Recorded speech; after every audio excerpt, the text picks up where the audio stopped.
ছোলার ডাল আর মটন কিমা দিয়ে ছোলার ডাল আর ছোলার ডাল 200 গ্রাম দিয়ে মটন 200 গ্রাম প্রেশার কুকার বসিয়ে ঘি দিলাম,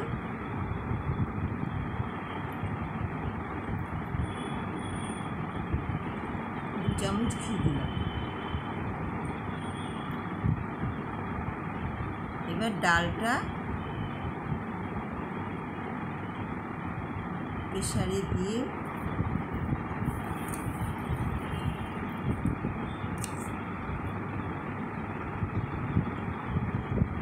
ভালো করে নাড়াচাড়া দিয়ে ভালো করে নাড়াচাড়া করতে হবে। ডালটা ভালো করে নাড়াচাড়া করে ভাজা হলে এবারে হলুদ দিলাম,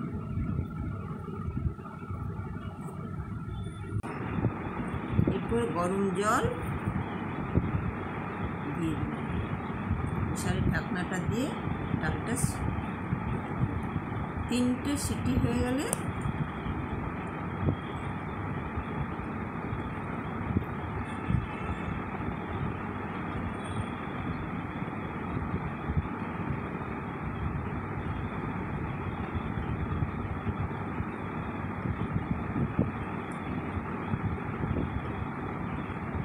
এদিকে ডালটা হচ্ছে আর এদিকে ফ্রাইং প্যানে মাংসের কিমাটা তৈরি করে নেব। ফ্রাইং প্যানটা বসালাম, সর্ষের তেল দিলাম,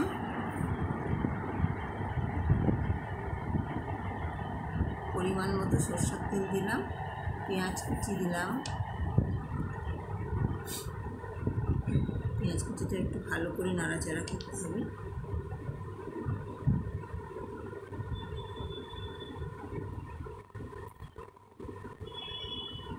এবার আদা রসুনের পেস্ট দিলাম 3 চামচ মতো,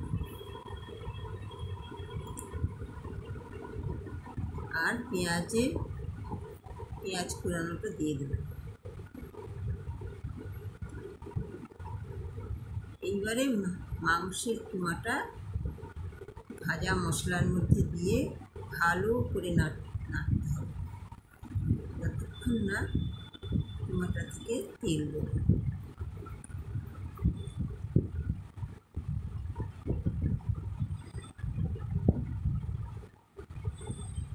হলুদ গুঁড়ো দিলাম, লঙ্কা গুঁড়ো দিলাম, জিরে গুঁড়ো,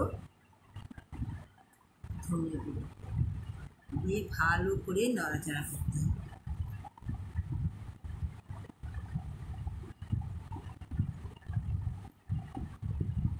এইবারে টক দই 100 গ্রাম মতো টক দই দিতে হবে 200 গ্রাম মটনে। 100 গ্রাম টক দই দিয়ে ভালো করে নাড়াচাড়া করে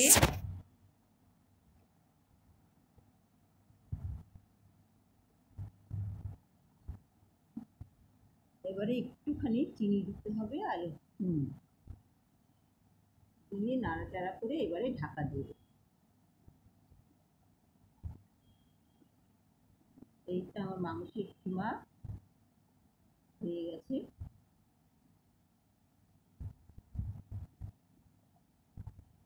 এবার কড়াই বসালাম,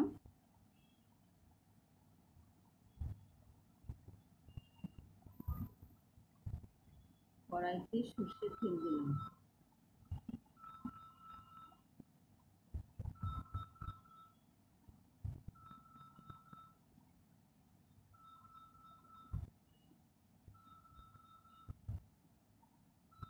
শুকনো লঙ্কা, গোটা গরম মশলা, তেজপাতা, ফোড়ন দিয়ে ডালটা আগে দিতে হবে। এরপরে কিমাটা ডালের সঙ্গে মিশিয়ে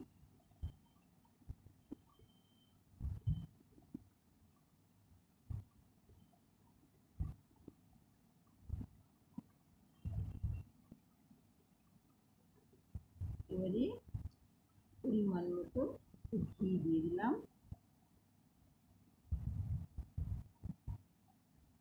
আমার হয়ে গেল ছোলা মটন কিমার ভাজা।